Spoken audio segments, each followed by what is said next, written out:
What I want to review right now is how the master production schedule works in Odoo's version 12. So the first thing you're going to need to understand, the prerequisite for understanding how the master production schedule works, is understanding how lead times work in the system. To configure lead times, you do it in two spaces. The first layer of lead times is what we call just the product lead times. Here, if you click on a product, you will see in this instance in inventory, we have a customer lead time of 20 days and a manufacturing lead time of 10 days. Now, the customer lead time in this instance is going to be the time that it will schedule the delivery for. So if I confirm a sale today on November 27th, 2018, and with a customer lead time of 20 days, the delivery scheduled date will be for the 17th of December, right? 20 days from now. Very simple. The manufacturing lead time will be if you take this 20 days out and you minus it by this, that will give you the start date, the deadline start date for the production order. So if I confirm a sale, let's actually walk through it, right? If I go and sell this parent product, watch what happens. Very simple here. Quick customer. Parent product.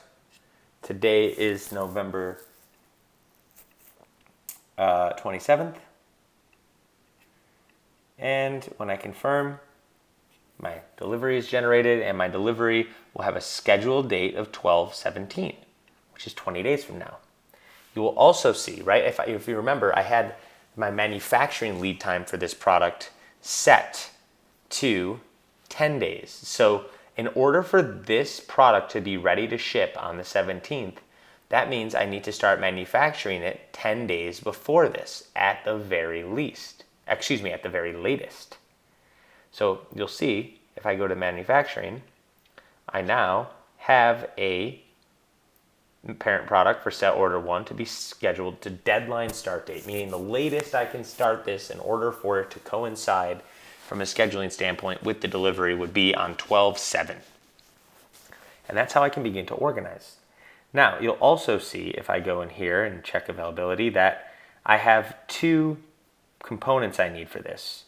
The components, if I go in and look at these, have a purchasing time of 5 days scheduled. So if I need the components of this component, if I need it in my stock so that I can start my production on the 7th of December, and I know it has a 5-day lead time, then I take the 5 days and I subtract it from December 7th, and it's going to place the order for December 2nd.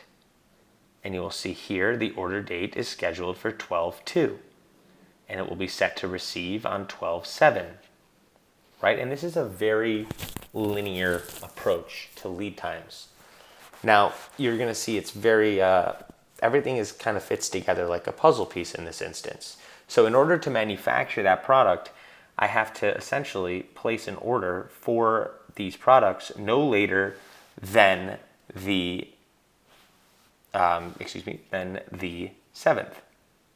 Now, let's go take a look at how the master production schedule works. And I'll actually go through with the flow here. Right, we can easily receive these. You don't have to wait for those dates. It's just a way to stay organized. And I'll go and manufacture this quickly. I'll see my products are available. Quickly just run through produce, consume, mark is done, inventory. We'll see we have one ready to process, and of course it's the one that we just produced for set order 1. Despite the fact that it should ship on the 7th, we'll ship it early. Now, let's take a look at the master production schedule. Here, this is what it looks like out of the box. We add our product that we want to run. And I'll just add the parent product right now. So you can see up here I can define, do I want like monthly, weekly, or daily? And I'll start monthly. I can control what I want to see in my rows. Maybe I don't want to see forecasted inventory or indirect demand. It adjusts. Now, if I want to have some products set for November, right, and I can go in and specify the specific week in November, I can specify the day in going into November. Now I'm going to start with the month, or better yet, I'll start with the week. So week 50, let's say I need week 50 or week 49. Let's say I need 125 units. And now if I go to my monthly, it will be in December. What I'll do is I can click this here. And just like that, it will push into production 125 units. So it's going to say, you want to produce this in December. Here is what you need. Just click procure and it'll run the procurements. If I want to schedule, 500 units for January, 600 for February, etc., I'll show you that in a minute. But right now we just essentially said, put everything in place so that I can be ready to have in my stock 125 units for week 49. And now, if we go look in our operations manufacturing orders, we'll see we have a parent product via the MPS, 125 units, no materials available, which should have been started on the 20th in order to be ready for week 49. So you can see it's red, it's late. You'll also see in purchase, we have we have one new. I'm going to do RFQs. Oops, are they? Yeah, just RFQ. Status is quotes. I'll see I should have ordered this on 11/15. And it should have arrived on 11/20 in order for me to have been able to produce what I need to produce by week 49. So this is also late. And I'll be able to, once I confirm this order, it generates my receipt, right? And if I go look at my inventory, you'll see I have one that's late. And if I open it up, you will see it's the one that I just confirmed, PO2, 11/20, with all my units there. 125, right? And I can, of course, proceed with this and go, you'll see now in my manufacturing, all my materials are available. I'll be able to go ahead and run this production. Now let's go into the master production schedule again and get a little bit more creative. Let's say I want to produce 125 units for January. Well, let's do something different. 199, 250, 375, 510, 320, 193, 129, 444, and 1,000, 10,000. So what I can do is I can apply and I can begin to launch my green cells.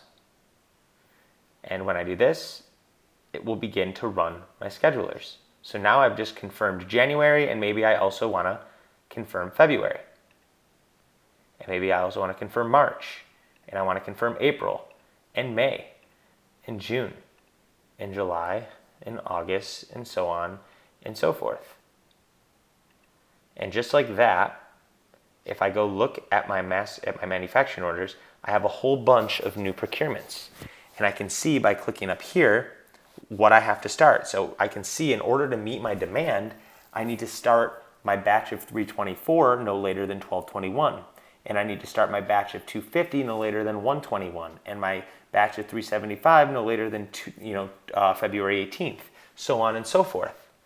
And I can see this is how I can use this tool to drive demand, to essentially drive all my manufacturing orders and all my purchasing activity accordingly right through here. So this is how you'll be able to schedule everything and keep it neat and understand when you have to start things, what has to be ordered, so on and so forth. As you're committing, as you're procuring, you're also going to be able to commit to your vendors and order those products, right? Because once you'll be able to plan those production, you'll be able to generate the demand for these raw materials in advance, and you'll be able to be on time in terms of receiving them, given all the lead times. Now, you'll also be able to have another layer of lead times. If you don't want it to be so linear, we have something here called security. So you have security lead time for sales, for purchasing, and for manufacturing. So what this does is it delays your manufacturing time. So for example, we have 10 days, meaning it's going to say, okay, we need 10 of these products on 10 of this product on the 17th of December, and we have a 10-day manufacturing lead time. So the system says, okay, we should manufacture this on the 7th of December, right? 10 days before that due date. Now, if you put a security in there and you say, maybe I want to delay by 3, it's going to add an additional 3 days. So really, it'll start manufacturing it on the December 4th in order for it to be ready by the 17th. And this is a way for you to build buffers into your lead times so that you can have some room for error. Pretty simple how that works. That'll update the system once I save that. Now, you'll see time ranges, all that has been defined. So, as far as the master production schedule goes, you have it. That's pretty much how it's going to work. It's going to just spin off procurements based on when you'll be able to commit to producing a certain amount via a certain week or month. And once you commit, it's going to run all your procurements accordingly, all the way downstream across all your bills of materials. And it will, generate all that information automatically for you so that you can, it's all about staying on time and keeping your logistical flow sharp and well greased. So if you have any additional questions or you want me to go over anything else in detail, feel free to reach out and let me know. Thanks so much and have a great day.